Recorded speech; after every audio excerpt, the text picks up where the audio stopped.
And then when we were driving, I think it was Shoshko had the idea of saying, what about shkede mora? Where's the shkede? Right? Not a single almond to be found. So if you get caught up in the word, you're like, what's the meaning? I mean, I don't have any almonds in my soup. There's anything but almonds. So they're just words oftentimes, and it's more important to go behind those words. Don't get caught up in them and understand the meaning. So here the translation into English of this particular mental activity is often alertness or heedfulness. Some say conscientiousness even. So you come across these translations and it doesn't really, so it's really like more of a mixture of acceptance, alertness, curiosity, attentiveness, and carefulness. If that's at all possible, right? I mean, it's just that state of mind, like, that you have, that you adopt when you carry this oil on the other side, or if you focus on your body, or your mind, your feelings, or other things, what we're going to do. So you adopt that type of mind, you adopt this type of mind. So I will do the first meditation soon to do it together. So just you're able to identify, you all have this. The state of mind, let's take the focus that you usually, the object of focus that you usually adopt is the breathing. You breathe in and out, okay? This is just the preparation, but it gives you a sense of full alertness, a sense of being in the present, without thinking of the past, without worrying about the future, which we usually do. Our mind is never really in the present. It's worrying about things or obsessing about things that are gone. They happen. They're finished. Gone. I mean, nothing left there. So what's done is done. Future does not yet exist. So to worry about all the possibilities, well, we're only going to experience one possibility. So it's kind of bizarre that we worry about anything that can go wrong, if in actuality only one thing can go wrong. And then it may not even happen. So our tendency to worry, to be fearful of the future. So here, the first step is bring your mind to the present. What is happening right here, right now? Because there's a lot happening.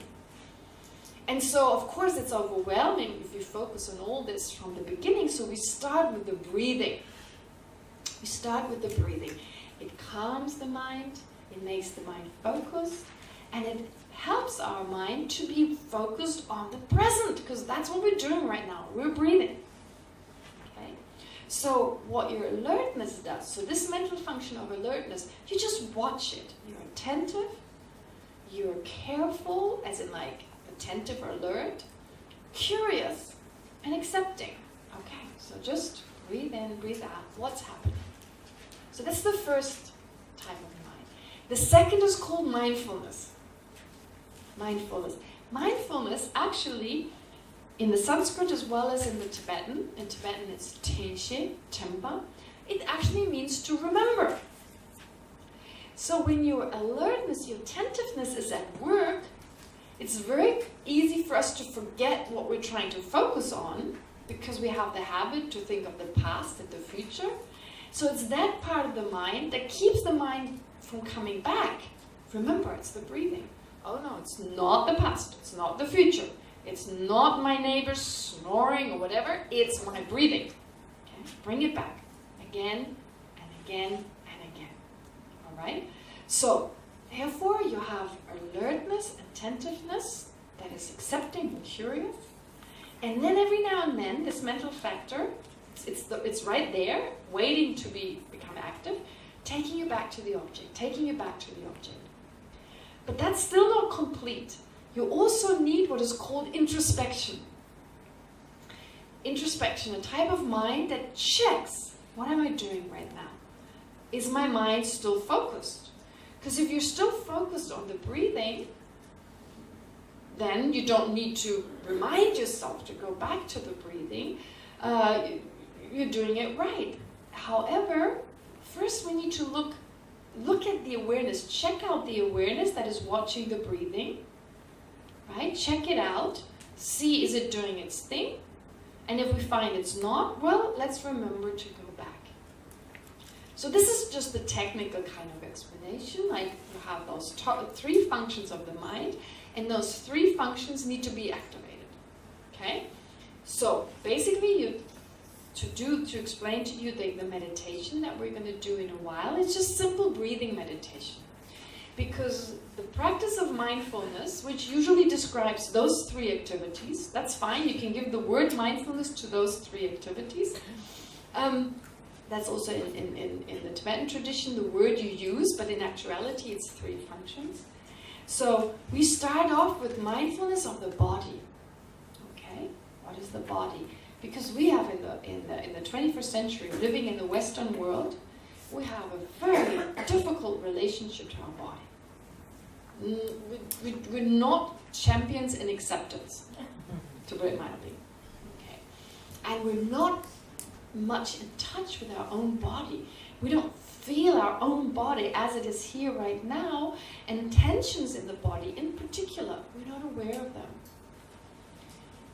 So when I spoke about the importance of mind, I was not saying that the mind does not influence the body. Oh yeah, it greatly influences the body. It greatly influences it. So a lot of tension in the body are the result of thoughts we've had, stressful thoughts we've had. And so since the body, it's easier to identify it and be aware of it, we start with mindfulness of the body. But as I said, as a preparation, we'll focus with the breathing, because it's so obvious. There's something going on, at least, right? Because it's very hard for our mind to focus on something that is not doing something. We need distraction. I mean, we live in the century of the very, very, very fast internet, where things go very, very quickly. So we need something to happen. And so, I mean, this is true even for the ancient practitioners. So the meditation on the breathing is a very popular type of meditation, which this meditation is part of mindfulness on breathing. Okay. So many of you already know about this, so I apologize to tell you something you already know, but I'm here talking to those who've never done this or just want to have a refreshed explanation on this. In connection with those three types of mind I explained before.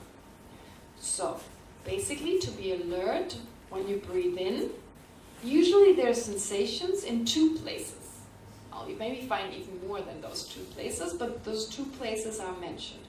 There's a sensation in your belly, as you breathe into your belly, and then the diaphragm, you call it diaphragm? Yeah. So you breathe, so it's like first into the belly, and then your diaphragm, and it's raised, and the air goes into your lung, and right, well, I don't even know, does it go all the way to the belly? Anyway, whatever happens in your belly, so you focus on the sensation basically of your belly, and maybe the upper part where the diaphragm is. So that's sensation. And that's said to be very good, because if you breathe deeply, it's healthier to breathe deeply. So if you focus on it, you want to feel something, so you're more likely to have deeper breath, which are good for you. But if you don't prefer that part, if you prefer another part, you may choose the nostril, breathing the air going in and out, and the sensation around your nose. Or if there's any other place that you find you can notice your breathing, you can choose that. Okay? But don't switch. Oh, I'm getting bored. Now the belly, now the nostril, something else going on. So we have a tendency, it's good to choose one and stay with that. Allow for that boredom to arise, and just note boredom. Go back to the breathing. So basically what I ask you to do, what we'll do together, and this is very powerful, doing it with many people is said to be more effective. No surprise, Tibetans in general, in a monastery, they do things together, especially at the beginning. Okay? So to do it together is said to create a special energy with all of us making this effort. It's said to be beneficial. So we do it all together. And of course there are noises, etc. So that's good. It's part of the practice where alertness arises. You allow this alertness to arise and focus with this alertness, this type of awareness, it focuses on the breathing. So in other words, you just focus on the movement of the breath in a part of your body. And you have introspection at work too. Am I every now and then check, oh, is it still on the breathing? Am I thinking about something else? Is it still on the breathing? Do I pay attention to the sound in the room or to the smells, whatever? Or am I just focusing on the breathing? On this tactile sensation of the breathing. Okay. So when you notice,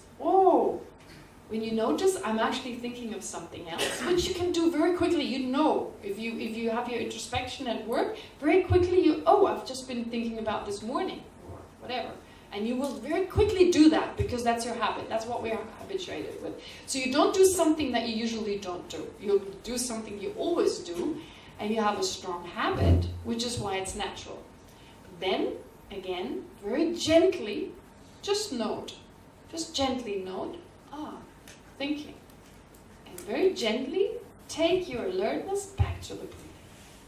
Just be with the breathing. Okay. And then again, and so bring back the alertness. That is the mindfulness that's saying, no, I'm doing the breathing. Remind yourself, I'm actually doing the breathing. So very gently, bring it back. So you see, alertness, checking introspection, checking your own mind, and then remembering, taking it back to the breathing. Does that make sense? So it's very easy to explain, but very hard to do. Not easy to do, but easy to explain. Okay, so I want you to do this as this preparation, and some people have just left, I guess they will go to the bathroom, so let's wait for them at least for a few moments to make sure that we're all in here together. But what I want to say is, as a part of, like I said initially, we may opt for generating love and compassion towards others. That may be an option. But basically, to deal with everyday life stress situation and problems and so forth. Now, oftentimes stress is just a reaction to what's going on around us, and our mind starts going really quickly, right? And it starts going from here to there and here to there. That's stress. The external, we call the external situation stressful, but it's actually just our mind's reaction to it. So if you find yourself in a stressful situation, remind yourself to breathe. So what you learn now, anything that, if you become aware of your mind being stressed out, just focus on your breathing for a few moments. It's really effective. In fact, I've heard that the Japanese, they focus on when they get angry, they focus on their breathing and they count to 5. And if you do this, when your anger is just rising and you count to 5, the momentum is lost and you cannot be as angry as you would usually be. So in any situation when you become aware, oh, my mind is doing something I don't want it to do, stress, anger, whatever, losing your temper, do what we're going to do together now. Just breathe. Breathing, right? And just focus on the breathing. Then your mind can no longer be preoccupied with that thing that makes you angry, can no longer be preoccupied with the stressful situation, and it gives you some space in the mind. Try it. I cannot say anything about it. It really works. It truly works. That's all I can say, and you should check it out yourself. When things get bad, just breathing and focus for a few seconds just on the breathing. It calms your mind amazingly. It takes away the momentum. You can no longer, it just brings it back. Okay? So this simple technique will help you in stressful situations, okay, before it goes out of control. All right. So if we can start doing the meditation. Now just a few words to your position. You could do it any way you find most comfortable, but most important is that your back is straight. Your back should be straight, that you're not slouched over, but also not in pain.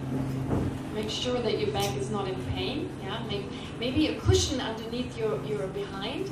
It helps to raise your behind, and there's less strain on your lower back. So even those of you who are on a chair, you may opt to grab a cushion. I don't have one here, to grab a cushion so your behind is a little bit raised. You can sit cross-legged, many of you do. You can kneel. You could be sitting like kneeling, as in like, yeah, sitting on your lower legs if you like. Sit on a chair. There are different options. You may even, if you find it too painful to do either of those, during the meditations, just stand up. You could do that if you feel more comfortable. But once you've chosen a position, try to remain with that, because just moving around is too distracting to you and others. Okay, so make sure your back is straight. Your legs are in a comfortable position, in a symmetric position if possible. And then your shoulders should be relaxed, not be tight, but relaxed. Make sure they're all relaxed. And you can, well, some people like to put their hands on their knees like that. But in the tradition I was trained in, you put your right hand above your left hand, and you keep it around your navel. And those two fingers are touching, which it creates some kind of harmony, some kind of wholeness. This roundness of your arms, the roundness of your thumbs. So it's just psychologically can be effective. It's around your navel, which is described to be one of the energy centers, can be very powerful. A lot of energy can be created here. So you have it very comfortably in your lap. Your arms are loose, your shoulders are relaxed. And then as you start meditating, it's good to have your neck slightly bend forward, so not to look up, but rather in front of you, in the space in front of you. Your tongue touches your upper palate, so you don't start, drooling. So very relaxed, your jaw is relaxed, everything is relaxed. And if you like to close your eyes, initially you might find that helpful, but in the long term, closing your eyes may make you drowsy. So try different types, different ones. Choose one initially and stay with it, but for the next session you may choose another one. So you can try to stare in the space in front of you without seeing. So it's like, when you sometimes are very preoccupied and you're just kind of staring at something, that's what you need to do with your eyes, because otherwise you start counting the dust in front of you and you stop watching the breathing. Okay, so let's do this now. Make sure you're comfortable and relaxed. I'll say just a few words to remind you every now and then. But one advice I can give you, we're not going to do this for very long, so don't worry, but try not to move. Try not to move. As much as you can, try not to move. Only if you feel the pain is overwhelming. So even without watching the pain, that's a different meditation, but just for now, only focus on the breathing.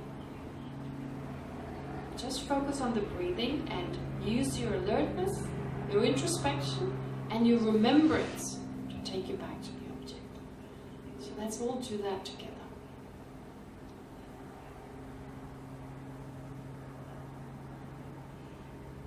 Breathe calmly and normally.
return to the breathing. If you're wandering off.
Mind is wandering. Just note it and gently take it back to the breathing.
3 more minutes to go.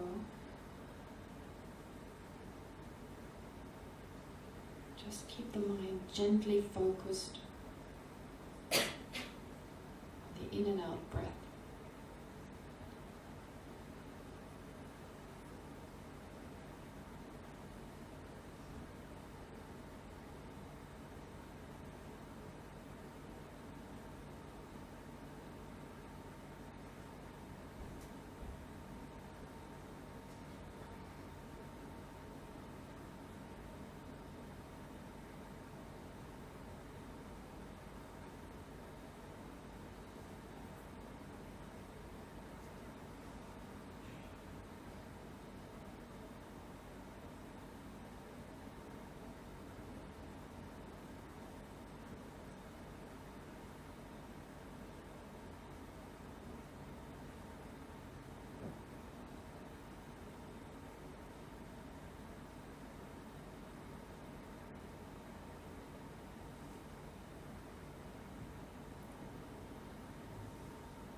Done. I keep my eyes open and I can tell when people move. I didn't see any movement. It's good. Okay. Very still. Of course, you can only do this for short periods of time because you don't want to injure yourself. So if you feel a lot of pain, it's better. And we'll do the next meditation. It'll be slightly different, so it gives you the opportunity to focus on the pain. But anyway, just quickly before we continue, did anyone find this greatly difficult or maybe have a question in the meantime? And of course your questions may be questions other people have too. If there's anything, question that came up or any comment you would like to make? Yes? Just to ask about breathing with the nose in and out. It's preferable than breathing with the nose in and with the mouth out? Does it make any difference? The question is it preferably to only breathe through the nose or in through the nose and out through the mouth? Well, usually it's recommended to go, just use your nose. So to not even focus on the mouth, so just the nose. But if you have a stuffy nose, you may have to breathe through the mouth. So it's actually, again, something, in the end, it's up to you, whatever you feel more comfortable with, what works best. So I've introduced this type of meditation to you, and many of you are aware of it, I'm pretty sure. But then when you do this, if you do this on a daily basis, then just check what works better for you. Right? So it's something you need to experiment with. So if you can do this meditation like every morning, just for 10 minutes, right? It just calms your mind. It sets your mind into this, it habituates it to being just in the present, being just with the breathing. And like I said, if you find yourself in a stressful situation, with everything going topsy-turvy, like everything going upside down, just breathe. Focus on the breathing. Yeah? And your mind calms down, is able to make a decision that is probably more appropriate in this situation. Okay, great. Oops, yes? Maybe a question? No? So, anything more? Anything else? Yes? I'm not very familiar with the terminologies. You discussed the first one with payo, and then they were talking about the remembrance, right? So, what my conception is that the payo actually includes the remembrance. Yes. Why is it separate? Okay. So her question is, when we talk about mindfulness, her impression is mindfulness, I've explained earlier, refers to recollection and remembrance, whereas her impression was that all those mental states, the three, are all included in mindfulness. Well, you're absolutely right. Actually, in general, and this is very typical for the way things are sometimes explained in Buddhism, you have actually three mental functions that you need, but you give them the name of one of those three. One of those three.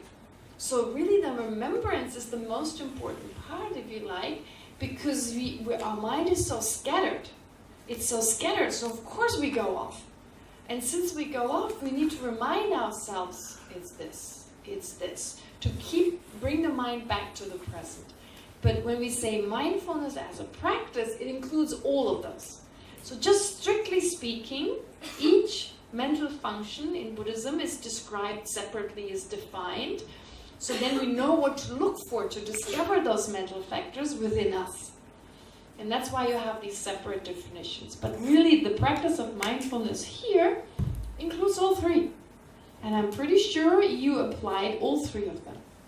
Yeah? So you're right. Actually, mindfulness refers to all three. But if you come across an explanation where mindfulness just means remembrance, now you know that this is the name mindfulness is given to all three, but strictly speaking, it means remembrance. Yeah? You had a question? Yes. Why is it so important for the back to be straight? Okay, say again? Why is it so important for the back to be straight? Why is it so important for the back to be straight? Very good question. Important question. Well, actually, in the Buddhist system, you have an explanation not only of the mind, but also of what is called energy. In Chinese medicine, it's called qi, or in Tibetan Buddhism, in the Tibetan tradition, it's called nung. So there's this subtle energy that moves through our body, which Chinese medicine is based on, Tibetan medicine is based on. So a lot of the Asian, the kind of Eastern kind of medicinal kind of traditions, they're based on the idea of energy. And there's a very strong emphasis on mind and body being in harmony, and what they mean is also the energy and the mind being in harmony. So if the energy in the body is disrupted, for instance, taking certain drugs, if you take like a pill that makes you really, the energy starts moving around very quickly and it's difficult to be calm mentally. And so again, if you use calm, like meditations that make you calm the energy in the body. So there's this interplay between the two. But the energy runs usually past your spine. And so for it to run smoothly, which enables you to keep the mind calm and be alert without kind of being lax, but at the same time calm, it's beneficial to keep your back straight. So if you can try it. Again, it's part of the experiment. Meditate like this. And see what works better. Meditating like this or straight. Yeah. So you're more attentive if your back is straight. The energy can move smoothly past your spine and it works better. It's an important question, and try it out whether it's really true for you, because I find slouching over works better. Okay. All right, yes. How can you tell when you have doubts between what is the so-called real sensation that you're having and what the mind tells you is a story? Okay, when you have doubts whether what you're perceiving is really there, or whether it's just the mind conjuring up, don't worry about it. Even if the mind makes it up, focus on it. Right? I mean, in the end, the practice here is just because, to be honest, and modern physics here supporting me here, what you perceive does not exist exactly in the way out there. So with colors, that is true. Where's my Mr. Blue? Oh, there he is. There's Mr. Blue. There's Mr. Blue. So see, this is my Mr. Blue. He always wears blue. So Avi, the Mr. Blue. So blue, the color blue, right? So the color blue doesn't exist. Oh, lots of Mr. Blues actually. That's right. So the color blue actually doesn't exist over there. It's just a light wave. So we perceive this color. That's a unique experience of that is not actually to be found there. So that is true for colors, that is true for sounds, and that's true for our tangible experiences. And actually this supports the idea that the Buddha talked about, that our experiences are subjective. Forget about an objective experience. What is that? Right? Reality is the summary of all our experiences. Okay. So it's my mind that creates my reality, and it's your mind that creates your reality. So if the mind creates the reality, it's really important to pay attention to that. But we don't do this now because it's too difficult. So now we just focus on the object, the breathing, and that's what you perceive when you breathe in and out. Good enough. And it's more about just observing what is there. That your reality of the breath going in and out, right? And how much of an optical or how much of an illusion can you have, right? How serious could that be if it's really an illusion? Actually, I think you're pretty much perceiving in and out, okay? But you get in touch with your own body, which is important, and you focus the mind. You're attentive, you're in the present, and that's so important as a first step. Okay. Yes. Yes. You talked about, you gave a metaphor for taking a bowl and keeping it on your head, and if you succeed, you get $1 million. So I think that makes me a little bit stressed. If I drop it, I don't get the $1 million. Okay. So if I drop my attention, like I'm a little bit stressed out. You know, the actual story goes that you get killed. It's like if someone is next to you with a sword, that really stresses you out. So forget about the $100, you just like to do it. You know, you don't want to spill the floor and clean it afterwards. So whatever works for you. I mean, this is just an analogy. Okay, that's a good point. So if it's the $1 million or whatever, you know, it's like you succeeded or whatever works for you. You just want to be attentive and without stressing yourself out. I'm glad you're bringing it up because we're so good at trying to do it right and trying to do it and then we stress ourselves out. This is actually a technique to counteract the stress. And you need to use your own, now you need to use your own discernment, your own intelligence. That's the goal. How could I get there? So using the explanation you receive, but at the same time also be creative, right? What would help me? What would help me to be attentive, but at the same time gentle with myself and accepting? Okay? I mean, this is still difficult because we'll eventually go to the next level, the level of watching your emotions, watching your own fear, watching your own, and that is challenging initially because the fear is not the problem, it's our fear of the fear, right? So we'll get to this, we'll go through this, but initially just don't, if that doesn't work for you, the point for you is just to make it work that you're alert, attentive, with a sense of curiosity, without judgment. And forget about the 100 Okay, so I think some questions it's enough now for, I mean, you may have some questions for later, but just to hear a few of the difficulties. Let's move to the next meditation. Now it's a little bit more complicated, more than breathing. What I'd like you to do now, generate an overall body awareness. And you'll start. Don't need to put yourself in the posture yet. Be still comfortable because you're going to be in that posture for a while. Be comfortable. All right, but what I would like you to do is mentally scan through your body. So what does that mean? Mentally scan through your body. Well, if you go to a doctor, for instance, and he tells you, where exactly does it hurt in your elbow? What do you do in that moment? You suddenly feel your elbow. You kind of go, where is it exactly? Try to remember, or right now, if it's painful, you try to detect where is the pain, right? We've all done that. So that is actually a mindfulness of a part of your body. It's basically you become aware of the tactile sensation. It's not the color, it's not the shape, which you would see with your eye consciousness. It is not something you hear or taste or smell. It's your tactile sensation. So your body consciousness becomes active first, and then your mental consciousness focuses on that. All right, does that make sense? Okay. So, doing that, what I ask you to do, and I guide you through it, to scan your body. First, you focus on the top of your head, on your skull, on this top of your head. And I ask you to totally relax it. Now, you may wonder, what is there to relax? So don't become analytical, like, there's no muscle in my brain, so you know. Just try to, as if you were to relax your facial muscles or whatever, just visualize you just relaxing. You just consciously relax the brain. And then you go down through the face. Now the face is important, right? Relax the face. Where are you usually tight? Here, right? This is where my wrinkles are. Right here, right? So, around the eyes, the nose, the jaw. Oftentimes we're tense in the jaw. Just relax your head. Just let go of any tension. Just let it go. It's the power of the mind. It's amazing.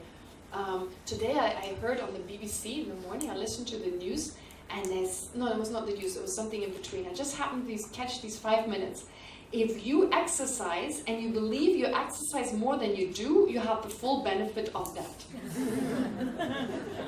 It's the power of the mind. I mean, you're really just exercising 5 hours a week, but you make yourself believe you do it for 10 hours, you get the benefit of the, okay, bear with me. So if that's true, if you feel you relax your brain with the mind, the power of the mind is such that this actually becomes true for you.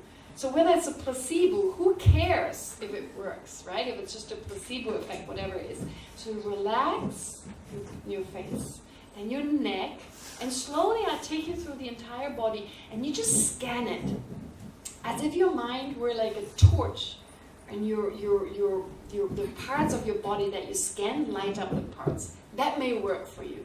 If you find that too complicated and you start reflecting on whether it's an LED torch or something, forget it. So whatever works, like whether you just mentally think of those parts or you feel like your mind is lighting them up, anything that's easy and not complicated, and just scan through your body. And keep with the object, keep with every object, and just relax into it. Sometimes they recommend you to breathe into it. You know, if you feel it's tense, you breathe into it. Okay, you can involve the breathing, but you can choose to not do this. Okay? So again, just get in touch with your own body. Just feel each part of your body with a sense of calmness, and attention and acceptance. Right? Let's do this. So, as before, we do about 10 minutes. We start with a few moments of breathing, okay, because that calms the mind. Focus on the breathing, and then slowly, I mentioned those parts. I won't say much, so you can just slowly scan through the body and relax each part. As before, try